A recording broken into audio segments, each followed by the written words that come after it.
Thank you, Betsy. Thank you for joining me today. And when did you first realize you needed a Christmas miracle? This happening in our family's life happened almost 30 years ago. We didn't realize we needed the kind of miracle that was going to be necessary until it was happening. But the year up to that December had been a very, very difficult year on a lot of different layers. The details of which are not important, because what I really want to do is say that the backdrop creating the necessity for an intervention from God, which turned out to be a Christmas miracle, um, it was just hard in every possible way that year. So by the time December 1st came, and my husband was a pastor. I was involved in women's ministry and children's ministry. I was a piano teacher. I was involved in the community. We loved God with all of our hearts. But by December 1st, my husband being an associate pastor, we had been unable to save any money during the year because of financial necessities. And so we had, at that point in time, probably a 20-year history of trusting God for our financial and material needs. And so we realized we couldn't buy a Christmas tree. We couldn't buy our children Christmas presents. For the entire year, we had not, this was 30 years ago, but we hadn't been to a single movie because movie tickets were too expensive. We had been unable to buy clothes, school clothes for our children for the fall. And our attitude towards this was God sees us and he knows our needs and he's a good provider and we're going to trust him. But when we came to the realization that we weren't going to be able to give Christmas presents to our children in the way that we had been used to, not that we were extravagant in any way, but that was, what parent doesn't want to give Christmas presents to their children, right? And we realized this the beginning of December. And so we gathered our children and we said, we're going to celebrate Christmas in a way that we're going to have fun. And we can do some Christmas baking and we'll play games. And we're just going to celebrate Jesus's birth in a way that probably people for millennia all over the globe have celebrated. We were so proud of our children because that's really bad news to receive as a kid, right? But they were quiet and they were respectful and they didn't whine or get angry. They were just beautiful. And my husband was a pastor. I was involved in women's ministry and children's ministry. I was a piano teacher. I was involved in the community. We loved God with all of our hearts. But by December 1st, my husband being an associate pastor, we had been unable to save any money during the year because of financial necessities. And so we had, at that point in time, probably a 20-year history of trusting God for our financial and material needs. We realized we couldn't buy a Christmas tree. We couldn't buy our children Christmas presents. For the entire year, we had not, this was 30 years ago, but we hadn't been to a single movie because movie tickets were too expensive. We had been unable to buy clothes, school clothes for our children for the fall. Our attitude towards this was God sees us and he knows our needs and he's a good provider and we're going to trust him. But when we came to the realization that we weren't going to be able to give Christmas presents to our children in the way that we had been used to, not that we were extravagant in any way, but that was, what parent doesn't want to give Christmas presents to their children, right? And we realized this the beginning of December. And so we gathered our children and we said, we're going to celebrate Christmas in a way that we're going to have fun. and we can do some Christmas baking, and we'll play games, and we're just going to celebrate Jesus's birth in a way that probably people for millennia all over the globe have celebrated. And we were so proud of our children because that's really bad news to receive as a kid, right? But they were quiet and they were respectful, and they didn't whine or get angry. They were just beautiful. And so we move through December. We have food on the table and we can pay our mortgage, but still, we couldn't even afford a Christmas tree. Well, the week before Christmas, a friend brought a Christmas tree. And so we had a Christmas tree decorated in the corner of our living room. And the Monday before Christmas, which was going to happen on a Saturday that year, we sat down at the dinner table and thanked the Lord for the food. And there was a knock at the door. And we opened the door, and 3 friends were standing there with wrapped Christmas gifts in their arms. Now, we had told our children, please do not tell this to anybody. And as a matter of fact, around the family dinner table last night, because we have a family dinner every Sunday night, I said, did you tell somebody about our need? And both of the girls looked at me and said, no. And our son wouldn't have. Anyway. So we still do not know to this day how they found out that we were going to be without Christmas gifts. 3 friends walk in the door, put down a load of wrapped Christmas gifts, and go out to their cars another 2 times to get more gifts. And within, 5 minutes, our tree is loaded with beautiful Christmas gifts. And our youngest, we had 2 teenagers and an 8-year-old. The 8-year-old was jumping up and down. This is going to be the best Christmas ever. And we were just beside ourselves with joy. Said goodbye with lots of hugs to our friends and sat down at the dinner table and really thanked the Lord at that point, and decided that we would not open the gifts until Christmas Day. We were planning on getting in our van, 3 kids and a dog and a cat, and driving down. It should have been a 6.5-hour drive to Southern California to be with my parents. We put all of the gifts in 3 big black trash bags. They weren't tied shut, but 3 black trash bags on the top of the roof of the van in a cargo carrier, along with our clothes. And we got in the car on the 24th of December, which was a Friday.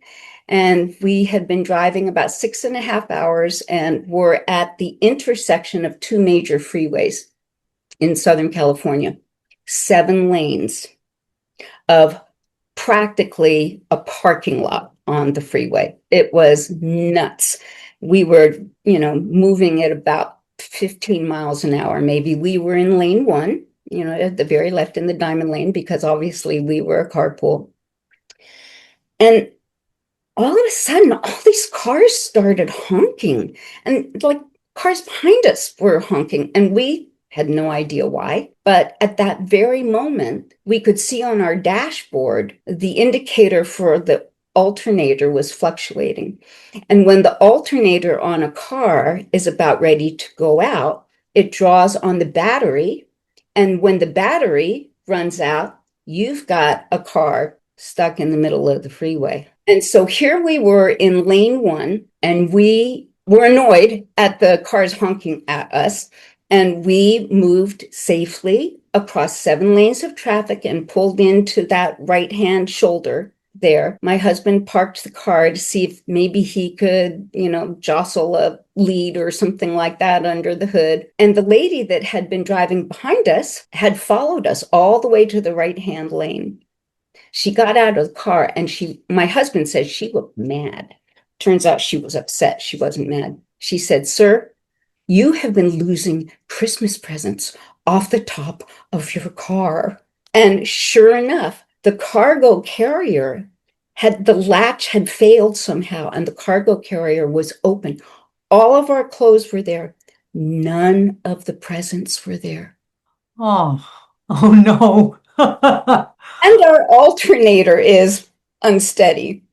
So my husband gets on the back in the car and we pray and we said, God, we need a Christmas miracle. That was the moment we knew that we needed another miracle, right? The gifts were one miracle, the safety. And I knew my husband. My husband was a Vietnam vet. He had gone to war. There was nothing he couldn't do as far as he was concerned. And he didn't tell me, but I knew exactly what he was going to say. He wanted to circle back around, find the location of the Christmas present drop, put the car in park, get out, and retrieve the presents all up and down the freeway.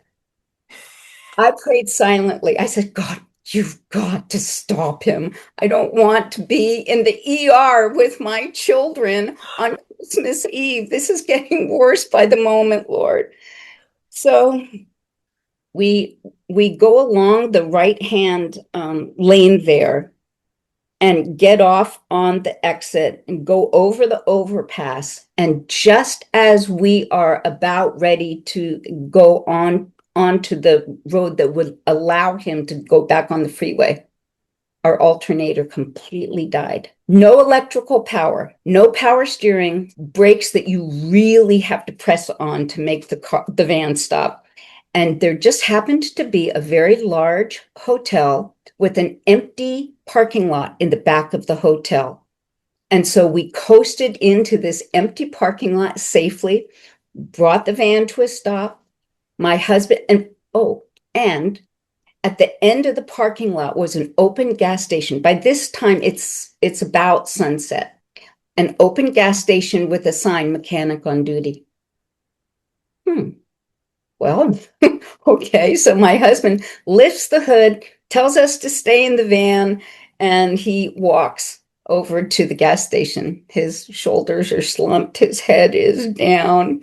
His whole body language says, this is going to be the worst Christmas ever.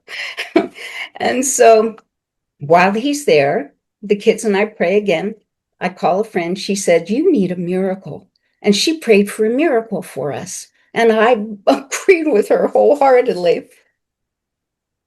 Soon after that, a CHP, California Highway Patrol officer, drove up in his vehicle.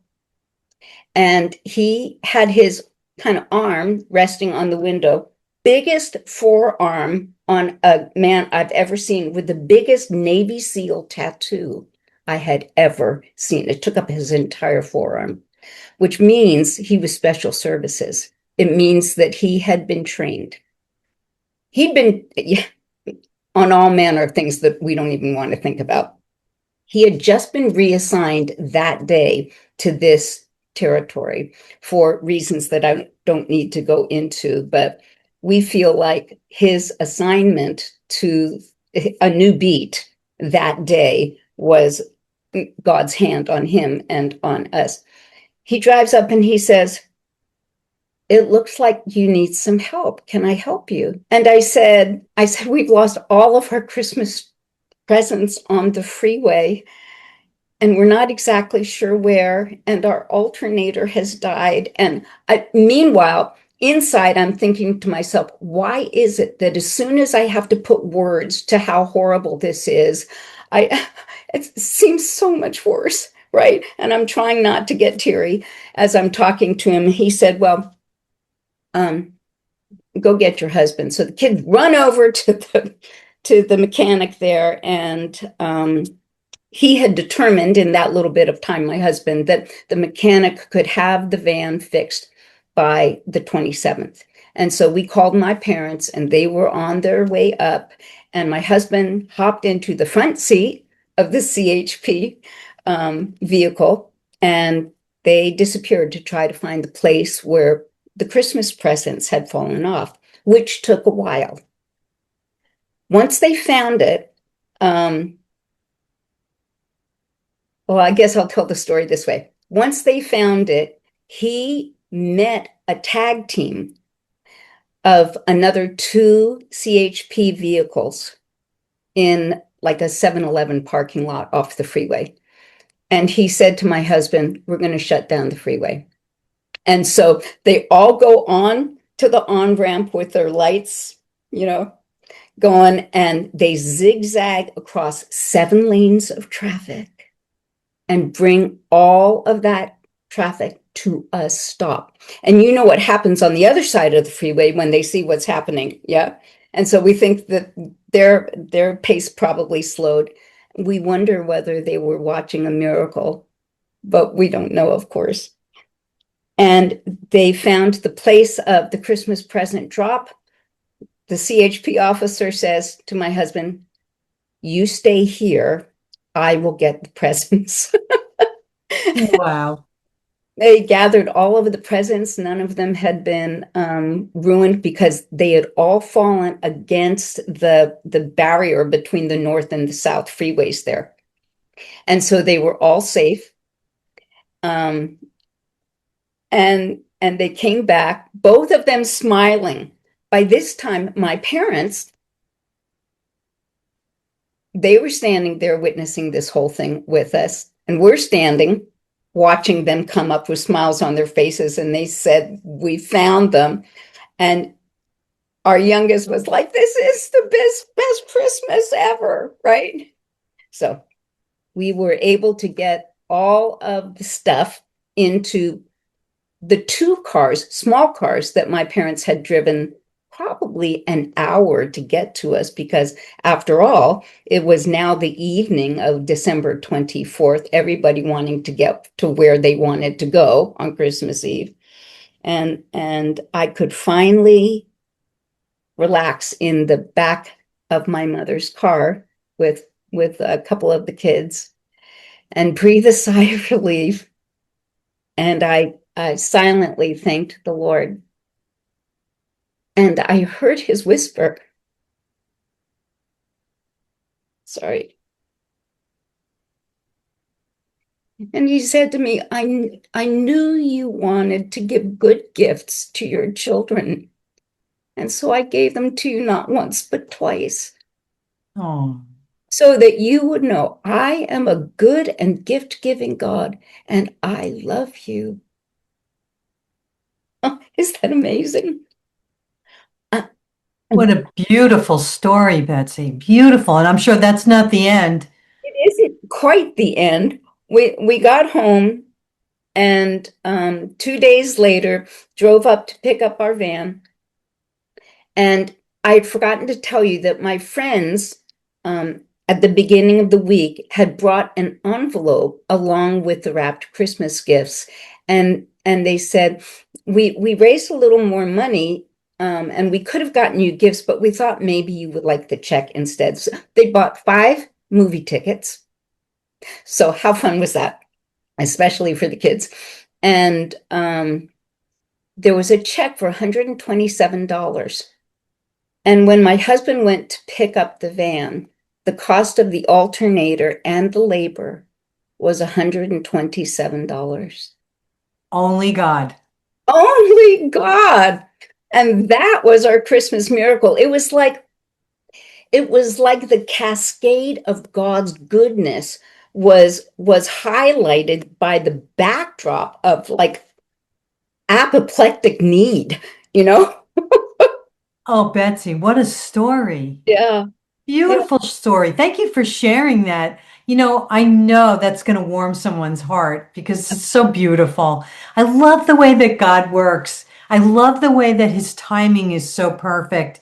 And, our lives could be just going along, going along, going along. And then you think that God isn't really paying attention to you, but he just happens to rise some things up just for a beautiful Christmas for you and your family, to show you how much he loves you and to show you through other people how much he loves you.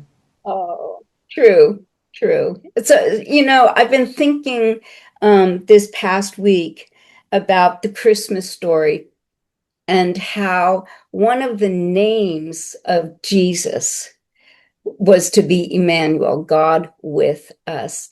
And for all of the difficulties we go through, everybody goes through difficulties, some little, some tremendous. And God is with us. To me, that is one of the sweetest names of Jesus that I can think of. It is. Betsy, thank you for sharing that story. Would you like to say anything to the audience before we close? God is with us and he is for us. He will never fail us or forsake us. And that's what his word says in multiple places in his written word. And how grateful we are to him for putting his words in black and white so we can review them again and again, but also the Holy Spirit's indwelling presence, and that his whispers that we can always discern by whether or not they are consistent with God's written word. He wants to speak to us, and he is God with us, and he'll never fail us or forsake us, no matter what kinds of difficulties we find ourselves in.